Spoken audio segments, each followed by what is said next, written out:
はい、皆さんこんにちは。今回はフォトレタッチソフト。これ、有名なのがフォトショップがあるんですけど、それをフリー版みたいなこの GIMP というソフトね。これが間もなく 3.0、これがリリースされるというので、自分 GIMP1.2 から使ってるので、ちょっとその、ベータ版に当たるのかな ?GIMP の 2.992 というバージョンを使ってみたいと思います。そうすると、ここですね。ここからダウンロードができます。はい。はい、じゃあ開いてみます。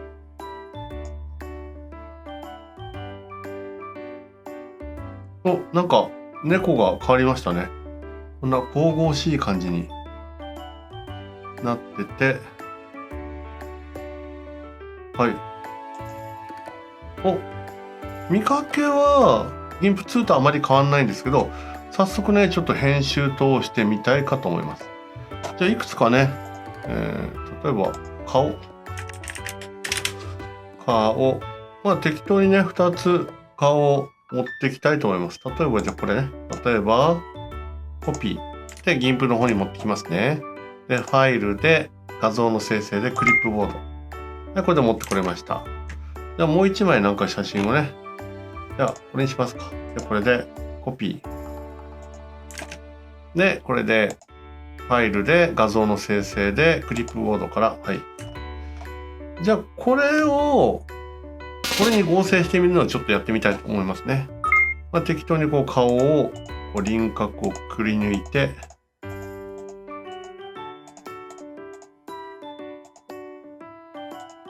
はい。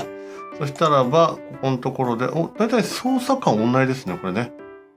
はい。で、もう境界ぼかしてみますか。20とかね、こうぼかしてあげて、で OK。それでコピーして、でこれに貼り付けると。でここでレイヤーの固定は同じかな。レイヤーの固定は同じできるね。できた。そしたらば、メニューは同じかな。拡大縮小、これそうなのかな。拡大縮小はどれ？ここにあった。回転拡大縮小。メニューはねちょっと見やすくなってるようです。それでこれでこんな風にやってみようか。はい、それで移動はどれだ？移動はM ね。M どっかあるんでしょう。これだ、ムーブね。ムーブで M で。はい。で、これで右クリックで下のレイヤーと統合ということで、はい、できました。これすごいね。はい。意外とよくできてますね。はい。意外とよくできてると思います。合成前、合成後。これね。はい。こんなのが簡単にできるのは GIMP というソフトで、Photoshop を買わなくても、ある程度の画像加工なんかはこれで全てこれできます。あとね、面白い機能として、例えば新しい画像で、これはね、1920の1080にしようか。はい、HD サイズにして、ペン機能が結構面白くて、これペンね。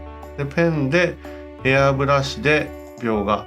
で、通常は、ここにブラシを選択して、こんな風にね、描けるんですけど、先ほどコピーしたね、こんなね、この顔をエアブラシとして選んであげると、こんな風にね、顔で描けたりをします。ちょっと気持ち悪いけどね。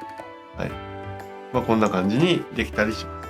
それからフィルターとかね、例えばぼかしとか、ね、ガウスぼかしとか、やるとこんな風に全体的をね、ぼかしてみたり、例えばこれをね、一回下レイヤーに統合しちゃうね。下レイヤーに統合した後に、フィルターで何がいいかな。